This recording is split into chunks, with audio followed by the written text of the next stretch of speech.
So you know how phones have been at each other's necks this past year? Apple with the iPhone 11 series, Samsung releasing its Samsung S20, S20 Plus and S20 Ultra as a revolution, Oppo with Oppo Find X2 Pro, OnePlus 8 Pro and many more. But Xiaomi just announced a phone that in my opinion is the most powerful phone on the planet. So I'm reacting to famous tech reviewer Mr. Who's the Boss's video on it. And before we get to the video itself, I think you should highlight two features that I think are unbelievable: the charging system and the camera. It has a 120 watts super fast charge turbo and the best camera system in the world.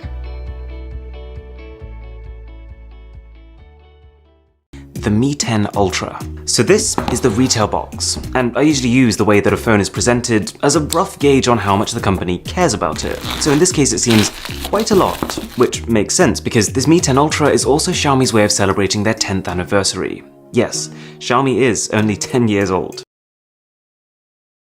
Inside the box is just a card with what I believe is simplified Chinese on it. You've got the smartphone. This is clean packaging, a SIM ejector tool, and below that is a hard case. And it's not just plain, it is lightly textured, which is definitely an improvement. There's a headphone jack adapter, a USB-C cable for charging, and the most powerful charger you can possibly get on a commercial smartphone. And here's the Mi 10 Ultra.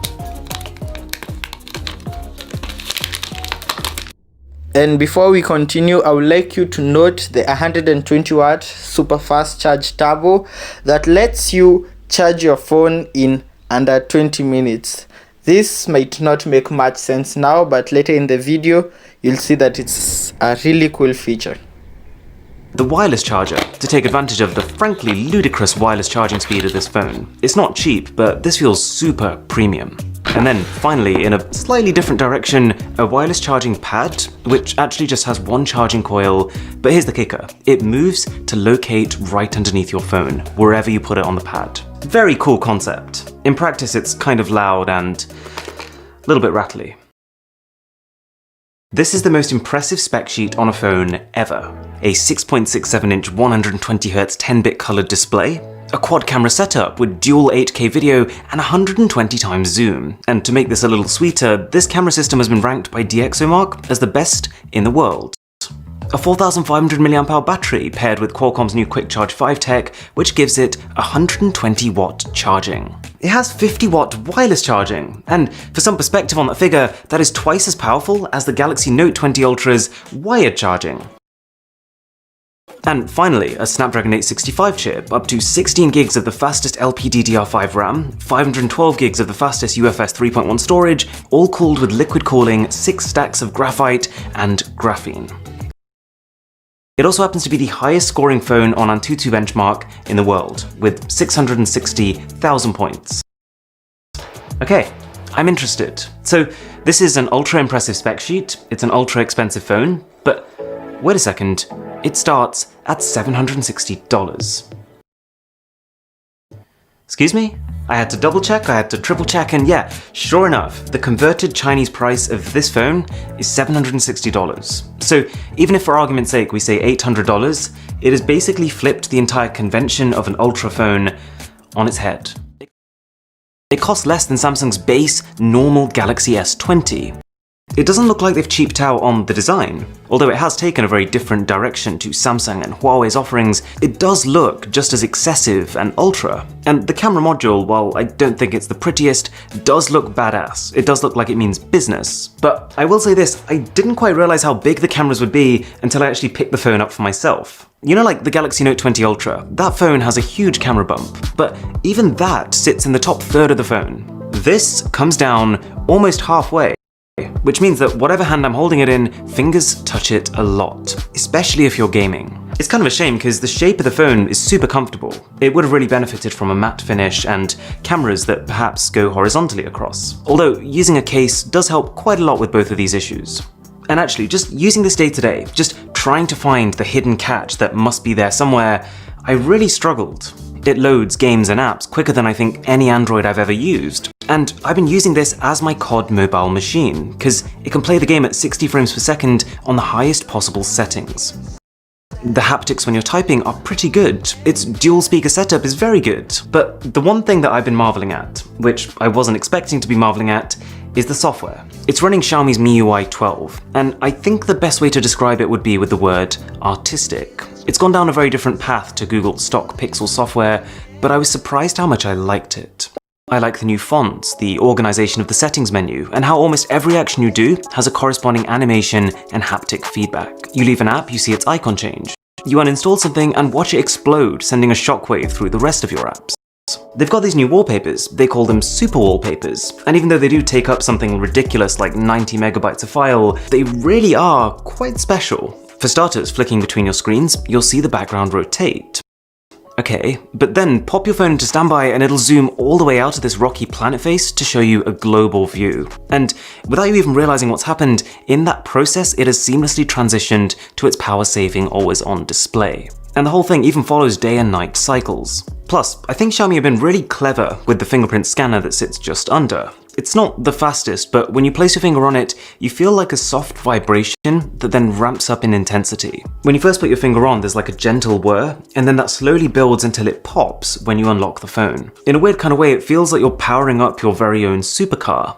And because of the way they've done it, you don't notice the time taken as much. The main obvious downside is that there's just heaps of bloatware here, but you can remove almost all of it. But anyways, you're probably wondering, this is the highest rated camera in the world. So how good is it actually?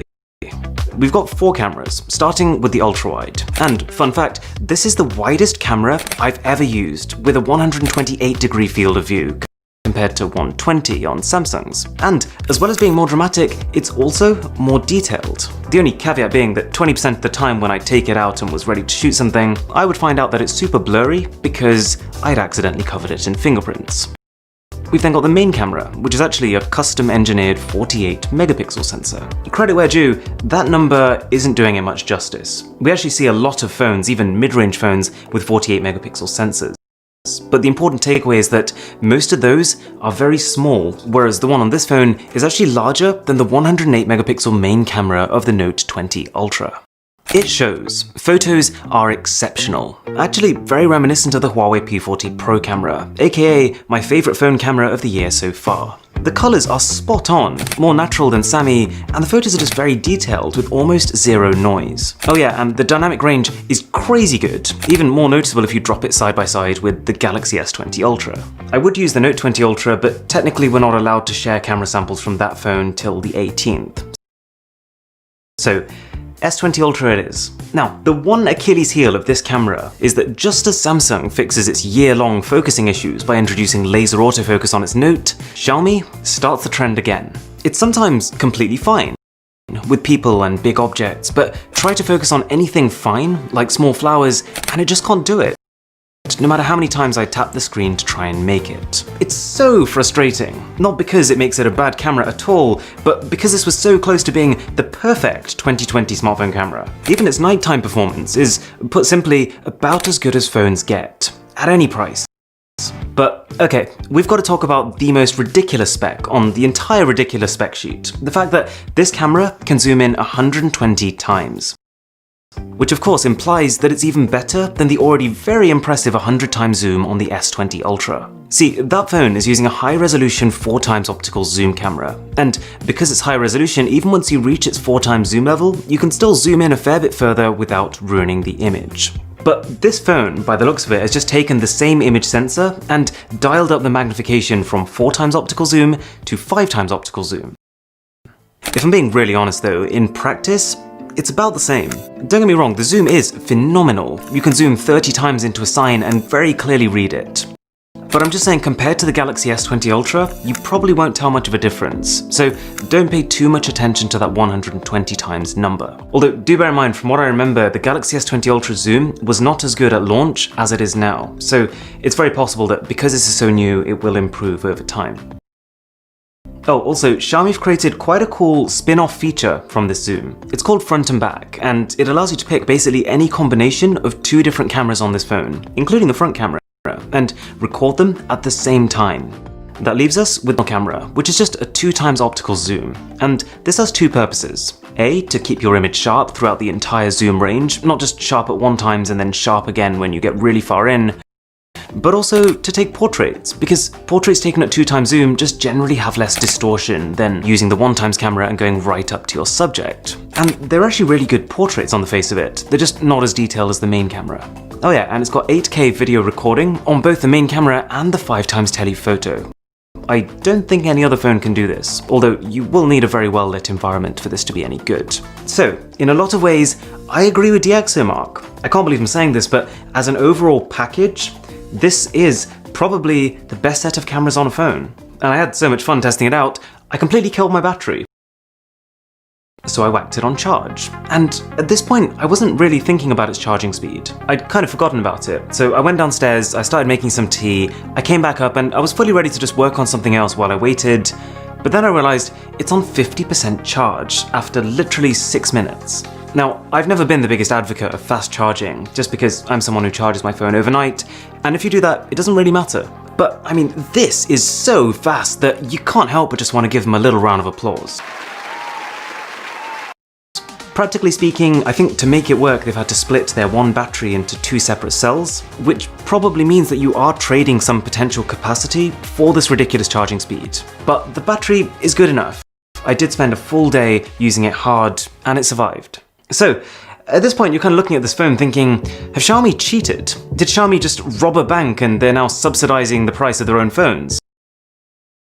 Because, I'll tell you now, as much as I tried, I didn't find one huge gap here, one big caveat that would explain how it's so much more affordable. But there are a few things that you should bear in mind. While it does go up to 16 gigs of RAM and 512 gigs of storage, the base model sits at a pretty uninspiring 8 gigabytes plus 128, which is about par for the course for a $700-800 phone. There's also the fact that if we say the Galaxy Note 20 Ultra's display is an A+, then this would be an A-. It still has a 120Hz refresh rate, which is brilliant, but it isn't adaptive, which means it can't adjust its refresh rate to match the application you're in, like the Note can. Plus, this is only a Full HD Plus panel versus Quad HD Plus. It's not an issue for me, I've been using my Note on Full HD anyways, but it is a noticeable missing feature, and on paper its brightness should be lower too, but in practice I couldn't really tell the difference. I guess the biggest pain point is availability.